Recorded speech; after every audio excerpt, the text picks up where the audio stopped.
Este es el episodio 7 de Fuera del Algoritmo, un podcast de literatura, series y cine, curado según nuestro criterio. Yo soy Celeste Murillo. Yo soy Arián Díaz. Y si están escuchando este episodio es porque alguien ya les pasó el link, ya se los compartieron, pero si quieren escuchar este u otros episodios, lo encuentran en el suplemento cultural que publica La Izquierda Diario los domingos en www.laizquierdadiario.com.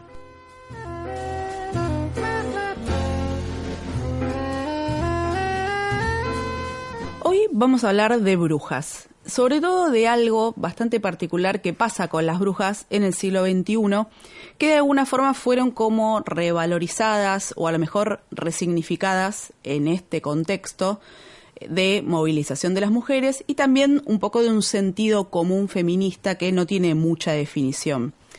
Y esto tampoco es que es una cosa que inventa la televisión o que inventa Netflix, por ejemplo, aunque vamos a hablar de televisión y también de producciones de streaming, sino que más bien la televisión y estas compañías de streaming lo que hacen es tratar de encontrar un producto, que es lo que hacen, que le hable un poco a las personas que estamos de este lado de la pantalla, y a esa gente ya no solamente no le molestan ni le parecen problemáticas las brujas, sino que ven cosas, entre comillas, se podría decir, positivas, o revalorizan estas figuras que antes solo significaban cosas malas y persecución o prejuicios. Se van a preguntar de qué está hablando esta persona que escucho en mi oído en el auricular. Concretamente yo estoy pensando en 2 temporadas de una serie que se llama American Horror Story, que tiene la particularidad de que hace todas temporadas independientes. Pienso sobre todo en Coven, y que significa aquelarre, y en Apocalypse, que significa obviamente apocalipsis. Es una serie de un tipo que se llama Ryan Murphy, que a mí me gusta mucho. Esta no es la única serie que él produce, también hizo American Crime Story, que tiene una temporada excelente sobre el juicio de O.J. Simpson. Por supuesto no es la única producción, también por ejemplo está la remake que se hizo de Sabrina la bruja adolescente, que está hecha en una clave feminista que no tiene nada que ver con la producción original de esa sitcom o serie. Pero bueno, antes de que pongan stop en el reproductor, si no les interesa mucho o no saben a dónde voy a hacer una breve parada histórica, les prometo que va a ser cortita, que tiene que ver con esto de la construcción de la imagen de las brujas, que fue algo clave en la persecución de las mujeres por parte de instituciones como la Iglesia Católica. Esta imagen negativa siempre estuvo mediada por la necesidad de construir un otro que no podía ser simplemente una mujer. Primero porque era la mitad de la humanidad y también porque después iban a necesitar que se les asociara a esas mismas mujeres cosas positivas, por ejemplo, la reproducción de la vida, su rol en la familia. Entonces todas las mujeres no podían ser las malas. Entonces, ¿qué hacen? Se fabrica una mujer, una imagen de una mujer negativa que no sigue las reglas, se podría decir. Esa mujer es la bruja, que en general está representada como amargada, como una persona oscura que no conocemos sus objetivos y sobre todo sola, porque obviamente nadie quiere a una bruja en este tipo de historias. Se tomaron tan en serio el tema que existió un libro que se llamaba Malleus Maleficarum, que se publicó en 1487 y que duró nada menos que 3 siglos. O sea, se tomaron su tiempo como para... La Iglesia Católica incluso en un momento como que reconoció que lo de las brujas no iba más, pero durante 3 siglos, por las dudas, se dedicó a perseguir mujeres, a organizar la quema. Este libro, Malleus Maleficarum, servía como una especie de manual y era una autoridad para los jueces y para los sacerdotes, católicos, pero también protestantes, en la lucha contra la brujería en Europa. Si les interesa, hay un libro de Silvia Federici que se llama Calibán y la bruja, que hace una buena síntesis de lo que ella sostiene que es parte de la violencia imprescindible que necesitaron las clases dominantes en la transición del feudalismo al capitalismo.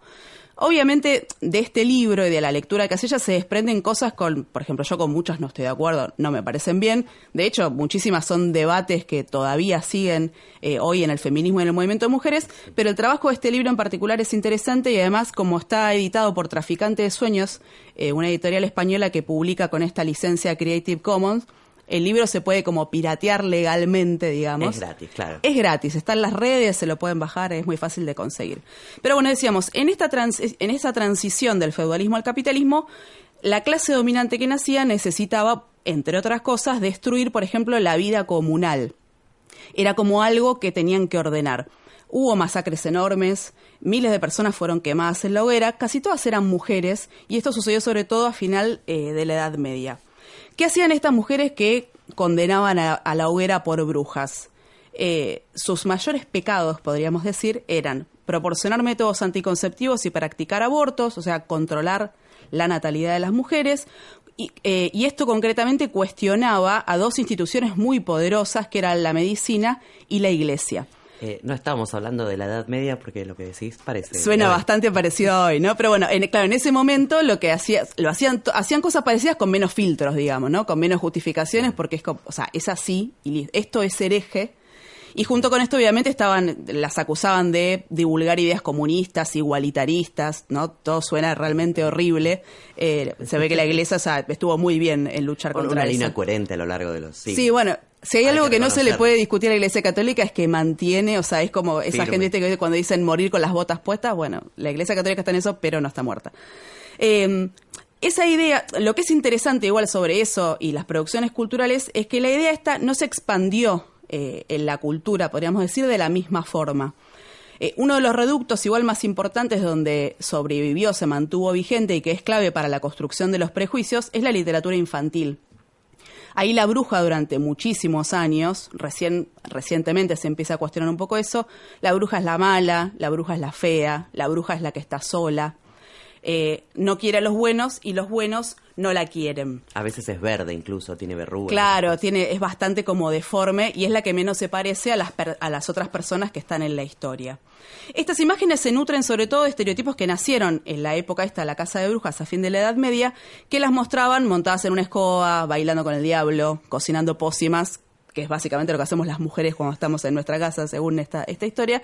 Y hay también pintores como Bruegel, que es un flamenco del siglo XVI, que es uno de los que construyó más la imagen de las brujas y es la que tenemos más asociada.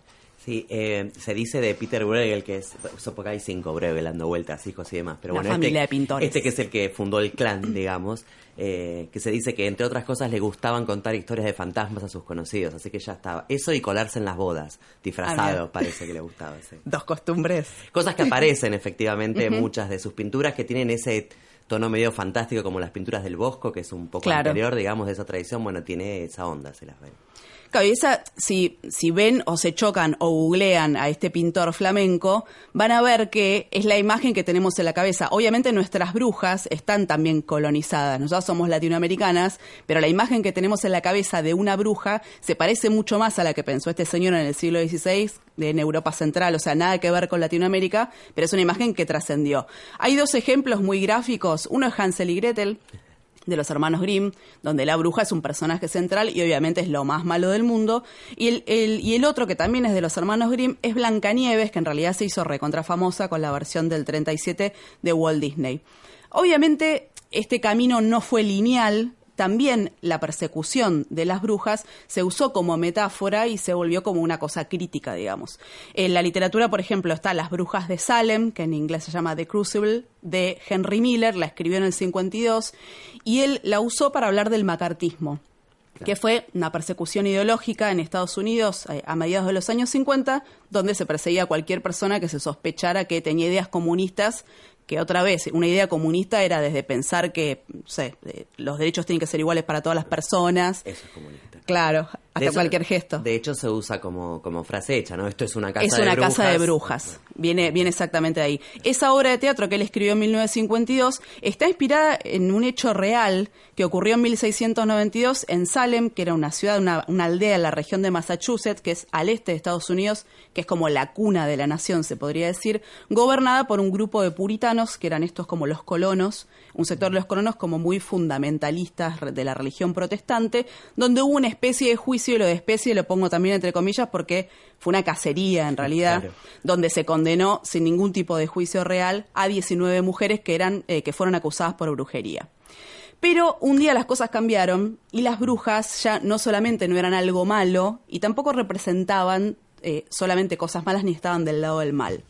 En general igual las brujas fueron reivindicadas por sectores del feminismo, por esto de la vida comunitaria, como de la hermandad entre mujeres, la autonomía, la práctica de la ciencia. Y en los últimos años se extendió al punto de transformarse en algo que me parece que es como una exaltación de unas supuestas características positivas que tendríamos las mujeres.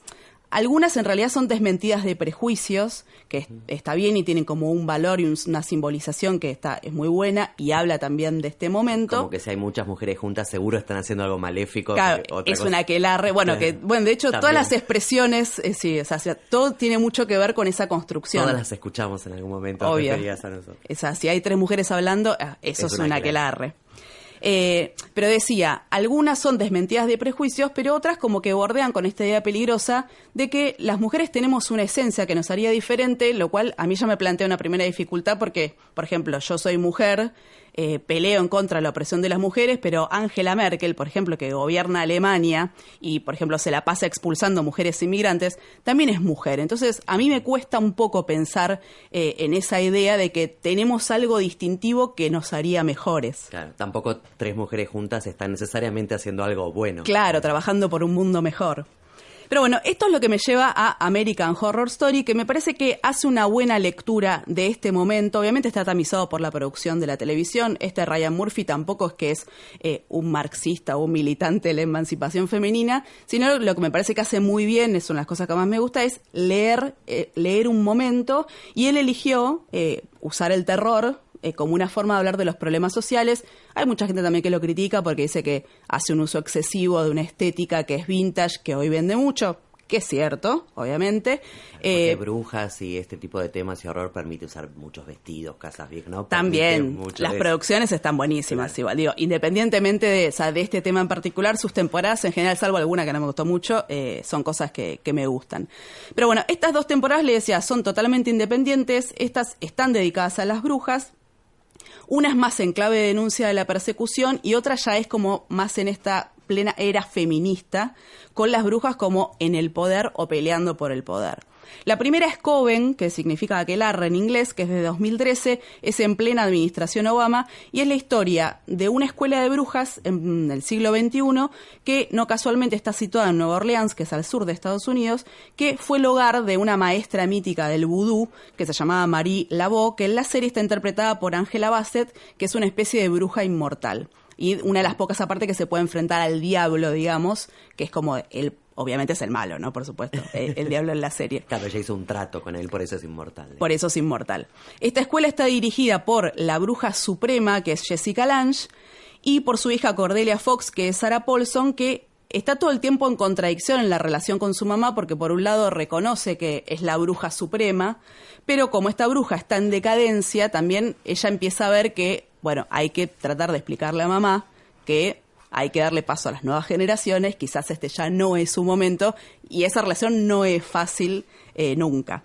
Ellas además son la continuidad de uno de los aquelarres de las brujas de Salem, ahí tratan de conectar con este punto como realista, digamos, y como están en peligro de extinción, lo que hacen es reclutar a brujas jóvenes para que aprendan a protegerse, porque en la actualidad se sigue persiguiendo a las brujas. Lo que me parece que es interesante, además de que tiene mucha actualidad, se habla bastante de política en la serie, es que muestra a las brujas, primero que hay brujas que tienen poderes que usan para el bien, otras para el mal. Después hay brujas ricas, pobres, racistas. Por ejemplo, hay una bruja que traen, ¿no? que la reviven, que la hace Kathy Bates, que es buenísima, que es una bruja recontra racista y que está indignada porque hay un presidente negro, ¿no? Sí. Entonces, incluso llega un momento que ya no saben cómo sacársela encima porque la señora es insoportable y, claro, y contrasta mucho con la época actual. También hay brujas afroamericanas, hay de todo y me parece que esa es una metáfora que está buena, por ejemplo, sobre lo que sería el movimiento de mujeres. O también choca con la idea de que, bueno, no todas las mujeres, que en este caso eran no todas las brujas, son buenas, sino que entre ellas también hay una lucha de poder, por ejemplo, por este lugar de la suprema. Como les decía, bueno, se habla mucho de política, por ejemplo, hay una charla sobre esto del presidente negro, donde la bruja suprema, que es como una feminista liberal, se podría decir, ella le explica, no, pero mirá, lo votamos a Obama, ¿cómo no lo vamos a votar? Nosotras que nos persiguen tenemos que estar con él.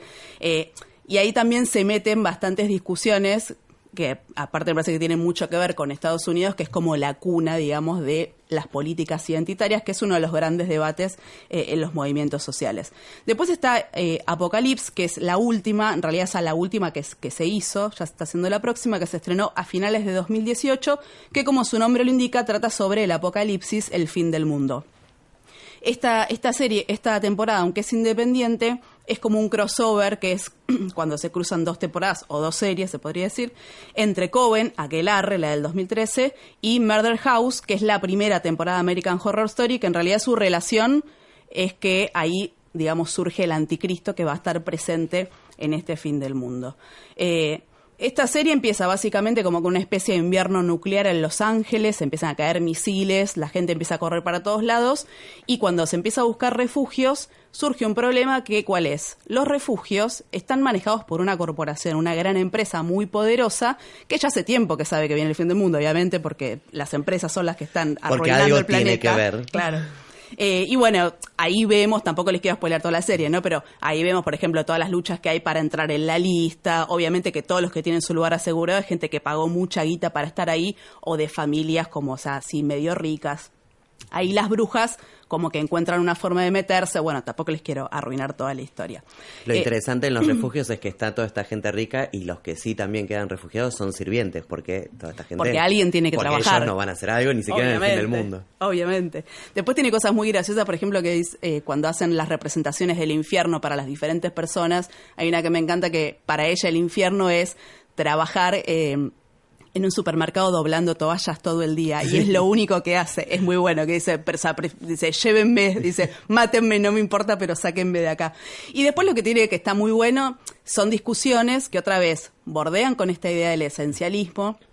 En la serie están mostradas un poco como ridiculizándolas, pero, o sea, a vos te dan risa, están muy buenas, pero esconden un poco esto, que es, por ejemplo, cuando están preparando esto de cómo responder al fin del mundo, y está esta pelea entre los brujos y las brujas, que también es como una forma de hablar de la batalla de los sexos, o sea, el fin del mundo y qué va a pasar con la humanidad, no solo está en disputa quién lo va a llevar adelante, sino que justamente la división es entre géneros. Es entre géneros, claro, porque están los warlocks, que son como brujos, pero hombres, que tradicionalmente tienen menos poder que las brujas mujeres. Y bueno, con este anticristo hay quizás una posibilidad de que como eso que cambie. Equilibrarían. Claro. Y tienen una conversación, decía, entre Cordelia, que es la hija esta de la Suprema en Coven, y Myrtle, que es una de las herederas como directas de Salem, que es muy graciosa porque ella le dice, mira, tenemos que impedir que los hombres vuelvan a tener el poder, porque mira todo lo que hicieron. Entonces le nombra un montón, le nombra a Tila, no sé qué más le nombra, y el último que le nombra es Mark Zuckerberg de Facebook, que me da mucha risa, que es como su ejemplo de mirar la decadencia que llegó la humanidad, no podemos permitirlo. Tampoco le gusta la Revolución Rusa. No, hecho, tampoco, porque es la facha, digamos, de entre las brujas, es la que es más así, que siempre quiere las comidas de lujo, las cosas de lujo así, y bueno, cuando llegan a hablar de política, la Revolución Rusa también es una cosa. Sí, es como terrible. Que aparece desde un punto de vista, con todo este contexto que les cuento, ustedes pensarían, por ejemplo, que están con la Revolución, y la verdad es que no. Tiene una vuelta ahí muy rara. Pero bueno, en esta nueva imagen, las brujas siguen siendo perseguidas, siguen siendo discriminadas, pero es como que ya no significa un estigma, sobre todo para la gente que está mirando la serie, ya no significa un estigma ser bruja, sino que se las persigue porque son las que pelean por la justicia, por ejemplo, o las que pelean por mejorar el mundo. Obviamente, como decía al principio, esto tiene un valor simbólico como positivo, hay que hacer como una lectura política del momento, cuando las mujeres se movilizan contra el machismo, pero a veces mete la cola esta idea de la esencia femenina, y me parece que para mí, por lo menos, siempre hay que sospecharle a cualquier visión que alimente ese esencialismo, que además es un lugar del que las mujeres siempre nos quisimos ir. De hecho, desde la mitad del siglo XX, por lo menos, el feminismo está intentando salir de ese lugar y discutir que los derechos de las mujeres o la discriminación por la negativa tiene que ver con cosas políticas, sociales, y no con cosas biológicas. Porque el feminismo siempre tuvo que discutir que no había nada de natural, digamos, en las situaciones de opresión de la mujer, porque no había nada esencialmente femenino, entonces es un problema complicado. Es un problema, y justamente con la movilización que existe hoy, nada indica que tengamos que volver a ese lugar para seguir discutiendo la opresión que estaba viva en la Edad Media, hoy se modernizó, pero también sigue bastante viva.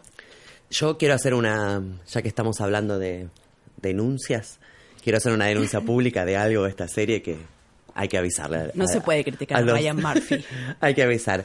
Es los conatos de musical que aparecen cada tanto, que nos hacen perder unos cuantos minutos. No nada. Con las apariciones de esta Stevie Nicks. Stevie Nicks, que le dicen la bruja blanca. La bruja blanca. Bueno, y aparte habría que agregar que es como agravado por el desvínculo, porque no vienen a nada. Y cada vez que hay una de las brujas... me parece que a Ryan Murphy le gustaba Stevie Nicks, entonces dijo, la tengo que meter. Pero la mete, aparte en las dos En las temporadas dos que está. mencionaste, yo pensé que bueno, después de que pasó la primera, en la otra era otra temporada, muchos años después, había zafado, estaba Trump, había problemas más graves, y no. Y Igual aparece es muy importante porque lo que une justamente a estas 2 temporadas es Misty, que no les voy a arruinar la historia, pero es una bruja muy importante. Y Misty es recontra fanática de Stevie Nicks, entonces Sí. por eso la necesita. Sí, por eso, es por su culpa. Yo cada vez que la veía aparecer a Misty decía, no, ahora me viene a cantar. Yo la requiero. No sé por qué esa manía de hacer como que de golpe nos vamos a un musical, que está muy de moda en muchas series sucede. Bueno, acá no se lo perdieron. Incluso hay una especie de coreografía que hacen. Bueno. Sí, bueno, él hizo, de hecho, Murphy hizo Glee, que Claro, es un bueno. musical, a mí no me gusta mucho, pero Ahí se ve puede, que le tira. se puede adelantar, eventualmente. Bueno, si pusiéramos todo esto en algún buscador, ¿qué nos podría salir? Bueno, como ya hablamos de pócimas mágicas, seguro nos aparecen los 1001 productos de belleza Sí. que te sacan las arrugas, te blanquean, te adelgazan, todo en 2 o 3 aplicaciones y fácil. Todo muy rápido. Sí. No son las brujas en este caso, es el capitalismo, digamos. Pero decidimos agarrar otro estereotipo con el que nos refieren a las mujeres cuando no entramos en los cánones que nos corresponderían. El de la loca, claramente. Un clásico. Un clásico. Y también es un caso donde esta acusación no va a ser vista como algo necesariamente negativo, ¿no? Tampoco como necesariamente positivo, pero en principio no es algo malo. Estoy hablando de Nadia, la loca, retratada en la novela del mismo nombre de Breton, publicada en 1928. Breton es el padre del surrealismo, una de las corrientes de vanguardia de principios del siglo XX, que tuvo representantes en pintura, en cine, Buñuel, bueno, en literatura, varios. Breton aparte es el autor de los manifiestos Claro, del yo te iba a surrealismo. decir uno de los más famosos. Claro, es uno de los más conocidos y es un poco el que dio la fundamentación porque es el que escribió los 2 manifiestos donde aparecen estos temas por los que son conocidos como los sueños, la locura y el azar. Es por ese tipo de temas y por muchas de las innovaciones de estilo que hacen que suele relacionarse al surrealismo más con lo fantástico. Claro, viste, cuando haces algo medio loco te dicen, es surrealista. Claro, exactamente. También, hoy estamos llenos de frases hechas que metáforas. quedaron, claro. Y es cierto que no es una corriente realista en el sentido de que no es una corriente figurativa. Pero el nombre mismo, si lo pensamos un poco, debería indicarnos que no es una negación del realismo, sino que en realidad es un intento de dar cuenta de una realidad que es más amplia que lo que aparece en la superficie. O sea, su intento es ser más realista que el realismo hasta ese momento, digamos. Ahí obviamente está dando vueltas la idea del inconsciente tomada del psicoanálisis, con el que tuvieron mucha relación, que sería eso que no manejamos, pero que sin embargo marca quiénes somos. Incluso quizás sería una versión más real, digamos, De lo que nosotros. nosotros. Aunque una versión probablemente más incómoda, ¿no? Walter Benjamin decía, por ejemplo, del surrealismo que con sus metodologías lo que hacían era aflojar la individualidad como si fuese un diente cariado, digamos, el que nos ponía, digamos, en esa tensión, como el psicoanálisis. En esa surrealidad, digamos, por decirlo de alguna manera, habría relaciones no evidentes entre personas y cosas. Por eso estos recursos surrealistas que buscan hacer chocar elementos disímiles, ¿no? Los cadáveres exquisitos, los collages, no sé si alguna vez hicieron algún ejercicio, digamos así, de Sí, chicos. lo de cadáver exquisito es como eso de que vas escribiendo una frase y el que sigue no ve lo que vos escribiste. O cortás de distintas Claro. revistas, las mezclás y sacás a ver cómo Y haces una quedan. historia, Claro, una para que reseña. aparezca algo que justamente no es hecho conscientemente, pero que te puede dar algún tipo de iluminación. Por lo menos por un instante, hacerte ver esos hilos que no están visibles en la superficie de la vida cotidiana, pero que están ahí. Ahí juega lo que ellos llaman el azar objetivo, que son eventos que a nosotros nos parecen casualidades porque no llegamos a ver la relación que sin embargo está entre ellos. Es algo así como el algoritmo. Claro, algo así como... Salvo que no se sabe, digamos, quién en este caso no Solo es que acá Google. sospechamos que hay alguien que lo está manejando. Claro. Un ejemplo que da en el libro muy conocido es que, no sé, él está en el teatro, viene un hombre y lo saluda confundiéndolo con otro. Aclaran, no nos conocemos, se saludan, queda ahí el episodio, pero una semana después le presentan a un escritor que se llama por el lugar y que resulta que es ese hombre era del él. teatro. O sea, que ahí había alguna relación que a nosotros nos pareció, qué casualidad, Qué casualidad. Te conocí la semana anterior. Nadia es una novela autobiográfica que se habría que resumir en una trama, es una historia de amor con una mujer a la que se encuentra por azar en las calles de París. El personaje existía, no solo Breton, el narrador, que es fácilmente identificable, sino que Nadia existía, era una especie de nombre artístico de Leona Camille Hirschlein, que murió muy joven, unos cuantos años después. Sí, decís una chica perdida en París, yo le contaba a Ariana antes también, para mí, Amélie, o sea, es lo que... Bueno, solamente con la idea, como lo deben haber retomado un poco. Sí, claramente, e incluso algunos de los lugares probablemente por los que pasa, sí. Sí, marcó escuela. Hay otras novelas, aparte surrealistas, también muy conocidas, como El paisano de París, de Aragón, también, que de hecho está citada en esta novela Nadia, que también es básicamente él caminando por ese París de principio de siglo. Pero como es bretón, no es del todo una novela. No podía ser normal. No es del todo una novela y casi que se pelea todo el tiempo para que no termine de ser una novela. Está estructurada como en 3 partes, ¿no? La primera donde se cuentan los encuentros del narrador, que es claramente bretón, porque aparecen todos sus amigos, los lugares que él transitaba habitualmente. Incluso hay muchas de las definiciones de su cosmovisión del arte y de la vida que son similares a las que están en los manifiestos. Después de eso sigue una segunda parte que es efectivamente el núcleo de la relación que tiene con Nadia desde que la conoce hasta que se terminan separando. Y una tercera parte que de nuevo es una especie de reflexión o comentario del narrador, que es unos cuantos meses después de esa separación, cuando se entera que Nadia fue internada en un manicomio, digamos. Y bueno, la serie de comentarios que hace ahí. Así está armada, pero aparte la novela incluía una serie de fotos de los personajes que va nombrando y de los lugares que también va nombrando, e incluso de dibujos de Nadia, de la Nadia original, digamos, que había hecho esos dibujos, se los había mandado por carta a Bretón, que de hecho están subidos a internet a la página del archivo de Bretón y aparecen los dibujitos y estaban también incluidos como fotos en el libro. Así que es todo como un aviso de que, ojo, que esto no es una ficción, con esta idea de cuestionar los géneros tradicionales bien de las vanguardias, ¿no? Por algo era el padre del surrealismo. No vaya a ser cosa que digan Bretón escribió algo una novela. Convencional, claro. Las fotos también van a tener un efecto raro, porque si uno piensa que es alguien que quiere ir más allá de lo visible, las fotos no parecen como un buen aliado, porque son básicamente literales, son fotos de lo que hay. Sale lo que ves. Claro, pero como están mezcladas en un texto que tiene ese ambiente tan onírico, digamos, cargada de simbolismos, terminan dando esa visión de, ¿vieron esas imágenes como cuando uno dice en un cuento allá lejos y hace tiempo, que es como un lugar mítico que uno lo menciona el tiempo y menciona el lugar para no dar ninguna definición? Bueno, es como que el propio texto termina vaciando estas imágenes de algo bien concreto, porque son imágenes donde se ven los carteles. Los lugares que existen, todo. Sí, los lugares, no sé, oferta que se venden frutas, no sé, porque hay ese tipo de cosas, y sin embargo nos aparecen como esos lugares míticos. La historia de amor, por supuesto, tampoco es una historia de amor convencional. No podía ser de otra forma. Es más bien un amor platónico, para empezar. Es más bien al estilo de la tradición del amor cortés o de Dante guiando en la Divina Comedia a su amado, digamos, en el descenso a los infiernos, algo así. Y Nadia también es un personaje que está entre dos mundos. Es lúcida para muchas cosas, mucha más lúcida que el narrador, pero delirante para otras, que él no entiende, digamos, de dónde salen los comentarios que le hace. Tiene actitudes muchas irresponsables, autodestructivas, que un poco lo asustan, pero a la vez tiene una ternura de una niña también.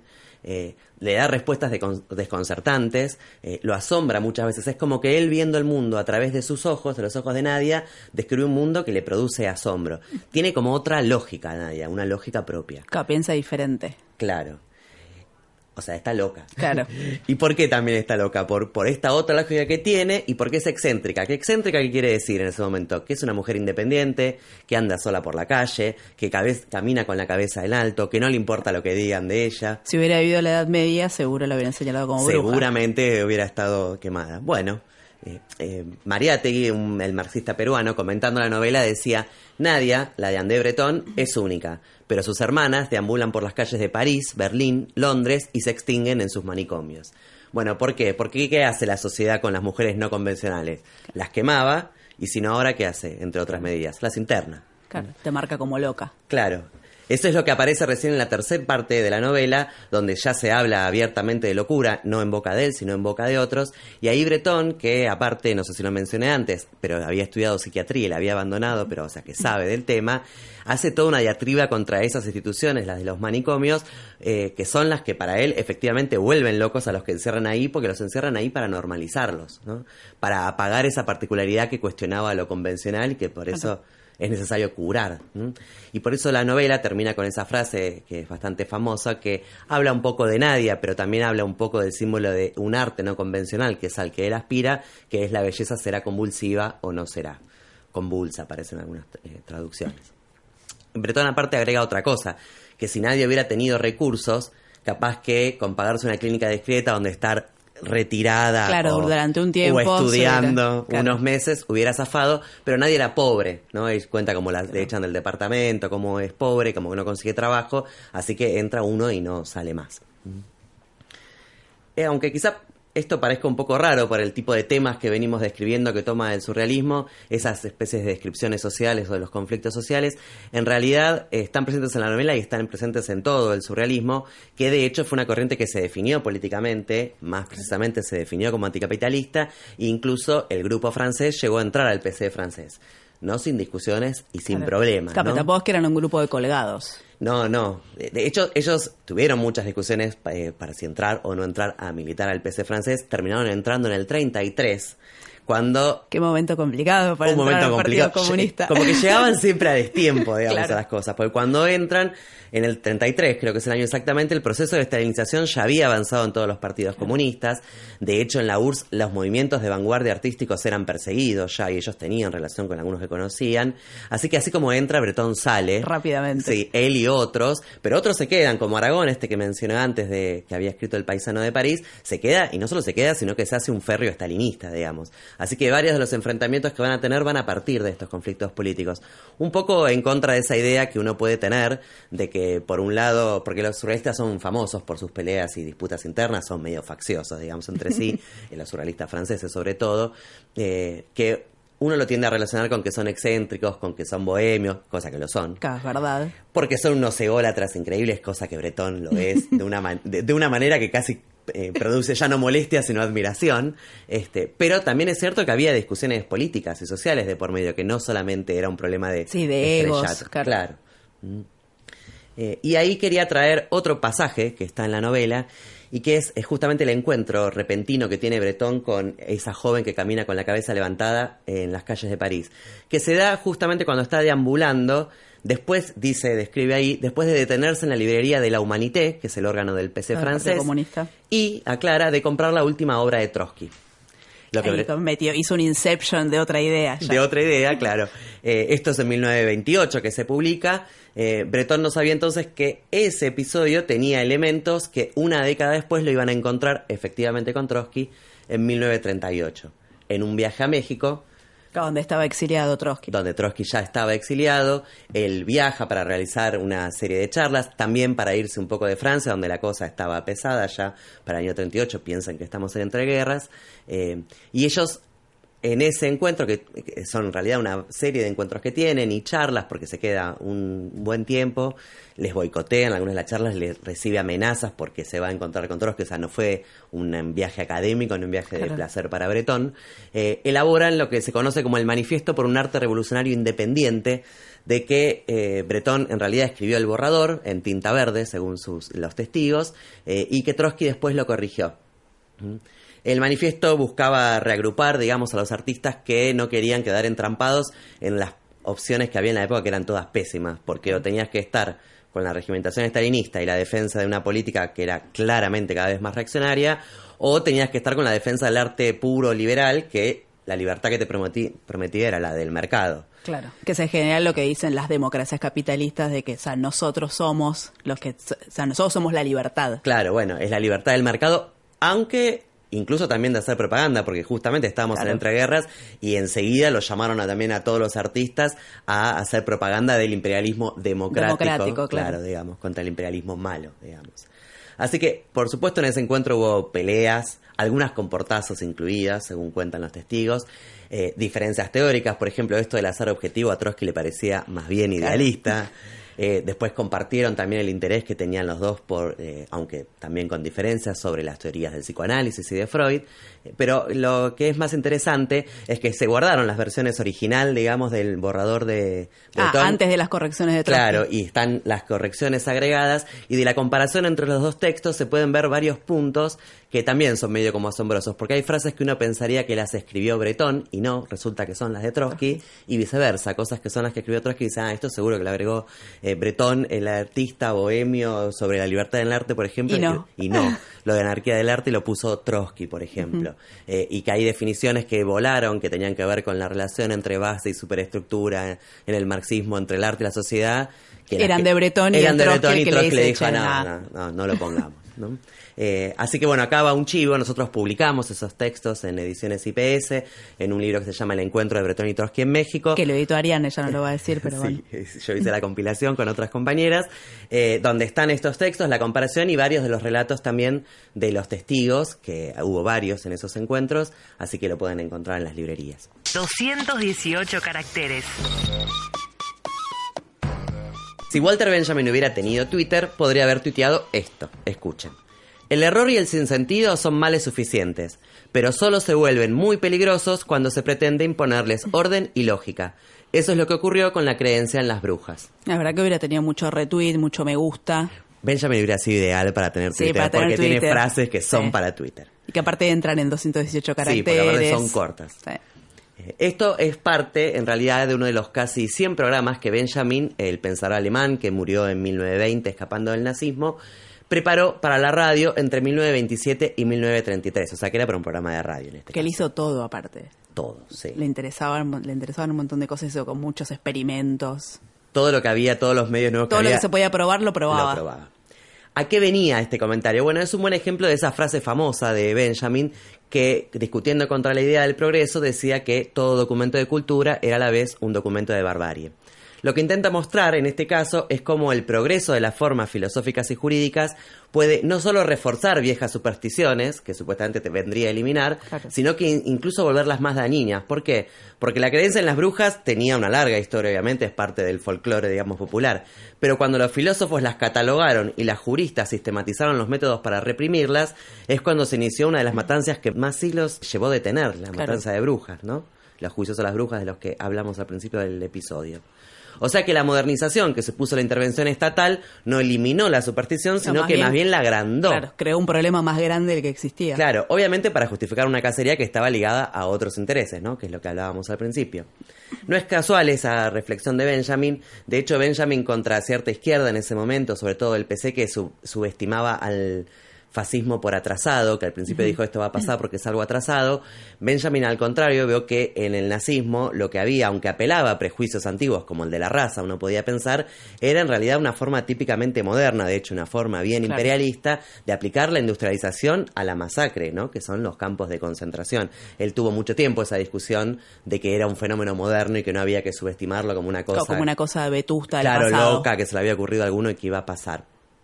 Esa doble cara entre cultura y barbarie se puede ver también en la radio misma, ¿no? Porque la radio, por un lado, era un medio nuevo, en ese entonces que llegaba a millones y que en ese sentido era muy democrática, pero también las antenas de la radio se extendían cada vez más con fines bélicos. Recuerden también de nuevo que estamos en entreguerras.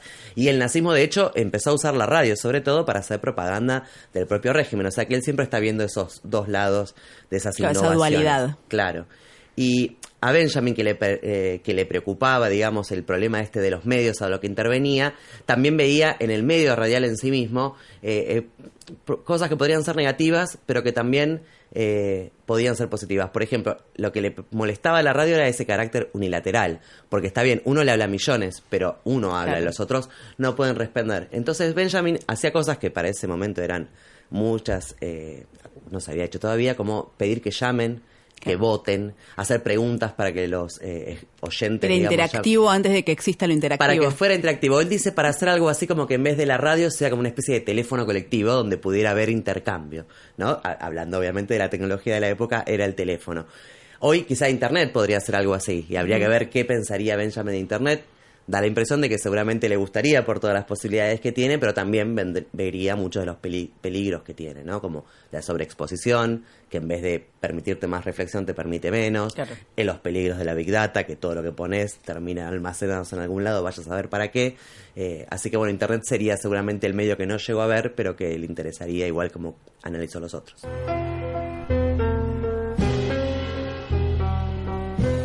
Este fue el episodio 7 de Fuera del Algoritmo. Podés escuchar los demás episodios en el semanario cultural que publica La Izquierda Diario en www.laizquierdadiario.com.